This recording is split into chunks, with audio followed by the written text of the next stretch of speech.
Surat Pandesara police સ્ટેશનમાં વર્ષ 2017માં નોંધાયેલા અપહરણનો ગુનો નોંધાયો હતો, જે ગુનામાં આરોપી કુંદન ઉમેશ બિંદને સુરત ક્રાઇમ બ્રાન્ચ આરોપી બિહારના પટના ખાતેથી પકડી લાવી છે। આરોપી વર્ષ 2017માં પાંડેસરા ખાતે રહી મજૂરી કામ કરતો હતો।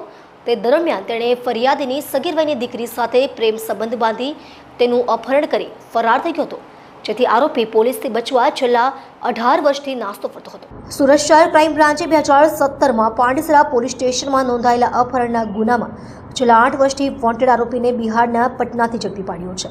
પોલીસે આરોપી કુંદન ઉમેશ બિંદ મૂળ બિહારના પટના જિલ્લાના સરકુના ગામના રહેવાસી છે, જે લાંબા સમયથી નાસ્તો ફરતો હતો। પાંડેસરા પોલીસ સ્ટેશનમાં તેની વિરુદ્ધ 2017માં પોસ્કો હેઠળ ગુનો દાખલ થયો હતો। 2017માં કુંદન ઉમેશ બિંદ સુરતના પાંડેસરા વિસ્તારમાં મજૂરી કામ કરતો હતો। આ દરમિયાન તેણે ફરિયાદીની સગીર વયની દીકરી સાથે પ્રેમ સંબંધ બાંધી તેણીને કાયદેસરના વાલીપણામાંથી ભગાડી લઈ ગયો હતો। ફરિયાદ નોંધાતા પોલીસ તેને શોધતી હતી, પરંતુ આરોપી સતત નાસ્તો રહેતો પકડાઈ શક્યો ન હતો। સુરત ક્રાઇમ બ્રાન્ચે આરોપીની તલાશ માટે ટેકનિકલ સર્વેલન્સ અને ગુપ્ત માહિતીનો સહારો લીધો। તપાસ દરમિયાન પોલીસે જાણકારી મેળવી કે આરોપી હાલમાં બિહારના દુલ્હિન બજાર ગામના સરકુના વિસ્તારમાં રહે છે।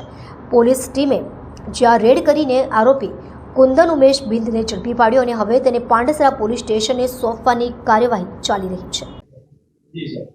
સુરત ક્રાઇમ બ્રાન્ચની ટીમે પાંડેસરા પોલીસ સ્ટેશનમાં છેલ્લા 8 વર્ષથી એટલે કે 2017થી એક મારામારીના જે છરા વડે મારી અને ગંભીર ઇજાઓ પહોંચાડવાના ગુનામાં એક વોન્ટેડ આરોપી હતો કુંદન ઉમેશ બિંદુ, જેને બિહાર પટનાથી સુરત ક્રાઇમ બ્રાન્ચની ટીમે ખૂબ લાંબા સમય બાદ પકડી પાડવામાં આવ્યો છે અને એને આગળની તપાસ માટે પાંડેસરા પોલીસ સ્ટેશનમાં સોંપવામાં આવ્યો છે।